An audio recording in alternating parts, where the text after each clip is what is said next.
Hi, you all. I thought I would quickly walk you through how I might help you search for an article should you show up at my office hours. I know finding an article for your blog assignment can be challenging, and so I'll just walk you through my process. And again, I'm happy to meet with you during office hours and help you find an article. So first, I start with the resources that are on the blog check-in assignment Dropbox. And so we've got the guidelines there that will give you the requirements for a research article. And then if you scroll down further, it reminds you that you're going to have to attach your journal article as a PDF file, not just give us the reference for the blog check-in. And if you look more closely at the guidelines, you're going to find that it has to be a journal article published within the last 15 years that's relevant to your topic.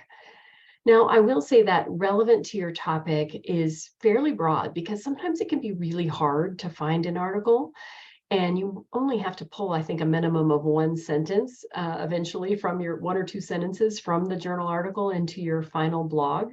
And so the whole article doesn't have to be exactly focused on what your blog is focused on, but it needs to have some relevance that you can incorporate. So the other resources that I would show you here there's a library handout that walks you through how to find, how to use PsycInfo. Oh, and let me get there, that's here. And I'm going to show you some of these things in PsycInfo that I would do. And then there's also this keywords, and that's here. So we tried to come up with common kind of phrases in PsycInfo that you could search for that might be relevant to your topic. And when you enter those in PsycInfo, as indicated on the library handout, you want to put, if it's a phrase, you want to put it in quotation marks. Like here, you can see that example of morning rituals. Or if you scroll down a little further, you'll see how our librarian entered the search there. With morning rituals and self-harm, if it's two words. That way it keeps them together in the search. You'll also notice that she did this star so that we get adolescence and adolescence, with a TS and a CE, either way at the end. And then she put some synonyms in there too. So we will try a lot of those kinds of things in our own search. So I go into the libraries and I go to the database list. And here's the A to Z databases. I scroll down and I click on P. And then I scroll further down till I find PsycInfo.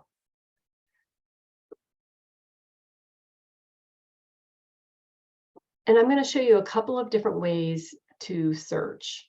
So the advanced search screen is already up here. If it wasn't, you could click on it. But let's imagine that you want to find out what it's like for college students who have experienced the death of a parent. And so what you might write is grief or bereavement or yeah, I'd probably try grief or bereavement. Then I might try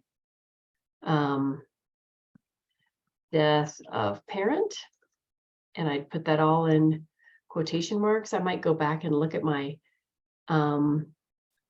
keyword list here and see it has death of a child. So maybe PsycInfo doesn't use anything parenting added, parenting style. So I'll see how I do with death of a parent. And so I might start broad rather than limiting. I could try college student just to see, but if that is too specific, then, or just maybe even college, then I'll come back and take it out. So I might start there. Then down here, you can enter the last 15 years. So I'm going to do that. And I'm also going to select peer-reviewed journal, English. It already should exclude dissertations, but I'll put that in anyway. You don't need an empirical article or anything like that. It just has to be an article. So let's see what we get. I'm going to hit search. Looks like I have 27 results. And so I can start scrolling through. What I've learned from searching is that most of the time it's focused on younger kids. So we're trying to find something that seems to be addressing a young adult population. So this is not bad. It's parent-adolescent dyads. So if we couldn't find something more on college age, we could, draw on that. That looks like some odd title there. Now this one here, when I look at this, it looks promising. Parental death in young adults with divorced compared to non-divorced parents. So you can either go to the PDF full text, or you can just click right onto the link and kind of scroll down to look at the article. And it says mental health problems like poor well-being, complicated prolonged grief between young adults experiencing a divorced or non-divorced parent's death. Now, you might be thinking, I don't really need to go into the divorce piece. That's not what I'm interested in. And that's okay, because probably if we pull up this as a PDF file, we're going to be able to scan it and find some things, maybe in the introduction or the literature review, that we can use, even if we're not going into depth on the details of the study. So if I make this bigger here, I'm looking at the PDF, I scroll down, even just the opening, parental death, parental divorce are among the most stressful things. Young people, and here it's more on divorce. And then here's more kind of a summary of research on parental death, young adults, how many have experienced the death of a parent. And so it feels like I could easily, since I don't have to have very much, I could pull some potentially relevant statements, even from their literature review, and say, you're more at risk for other mental health issues, right? Elevated risk following parental death. Even again, if that wasn't completely the focus of the study. If it is the focus of the study, that's even better. So maybe I have this one, right, that I could go on, and I would go ahead and download the PDF. You can do that here too. You can do it here. One thing that's sometimes it's a little tricky when you keep hitting the download button. It's like sometimes it doesn't work, but it did work here, and you can save it. You could also always, if you're having trouble figuring out how to get a PDF, you can always print to PDF, save, and then print, and then click save as PDF. And that's kind of a fail-safe way if you're struggling to get that file download. But let's go back and just see if there's anything else in the results list. Okay, so this is ages 50 to 70. Childhood. Now here's one here. How do parentally bereaved emerging adults define resilience? It's a process. So this looks like it. Journal of College Counseling, college, we got a hit there. So this looks like it could be a really nice source. I could go straight to the PDF here and make it bigger and talk or focus more on resilience, right? And emerging adulthood. This is probably our best source. And again, I could go and get the PDF here, print to PDF, download PDF, a few different ways to try it. Now, let's say there wasn't that PDF link. What would I do? Let's imagine, let's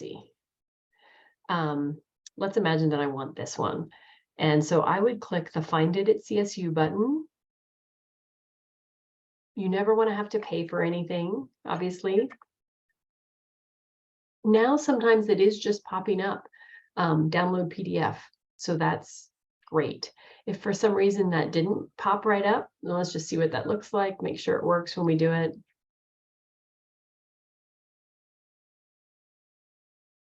So there it is again, and we can do either the print to the PDF or the download. If that didn't pop up right there, then we would click down here.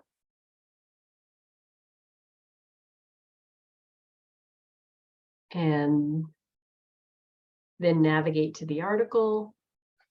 And then somehow we have to find kind of the PDF, right? So that you can download it, save it, and upload it for the check-in and for your final blog. One last thing I want to show you that I often use, let's just say I started with this more general search, okay? Back here, maybe I'll just clear my search history. So let's just say I started with grief or bereavement and death of a parent. And I hit search, but I didn't enter journal and I didn't enter year, and I didn't target college age. I can use some of these limiters on the left sidebar. So, and sorry, I put some in there earlier when I was practicing, so let me clear them out. Okay, so then what I can do is enter here the publication date that I'm into, and it's going to update. So now I've got a limiter with the publication year. Then I could also choose academic journals.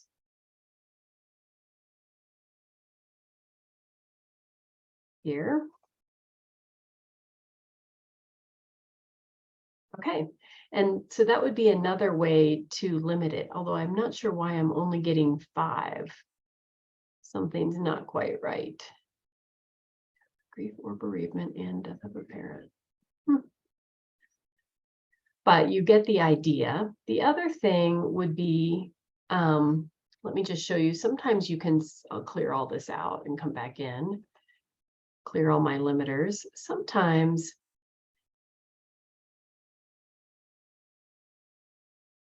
you can start by grief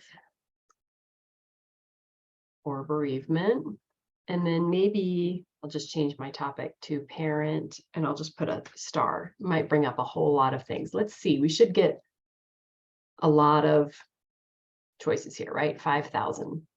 So let's say I started there.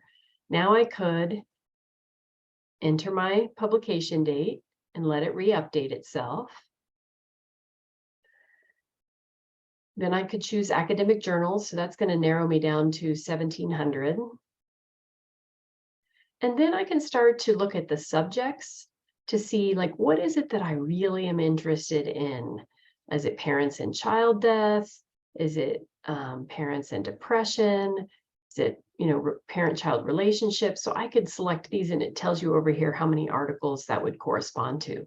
I could also go in and say, no, I'm specifically focused on young adulthood. And so that would narrow it down to, 399. So you can also use the left sidebar. There's more kind of subject headings too. Couple types of subject headings that you can use to narrow things down. Okay, hopefully that gives you a sense of what we would do if you came to office hours. But again, I'm happy to have you come to office hours and help you with your specific topic.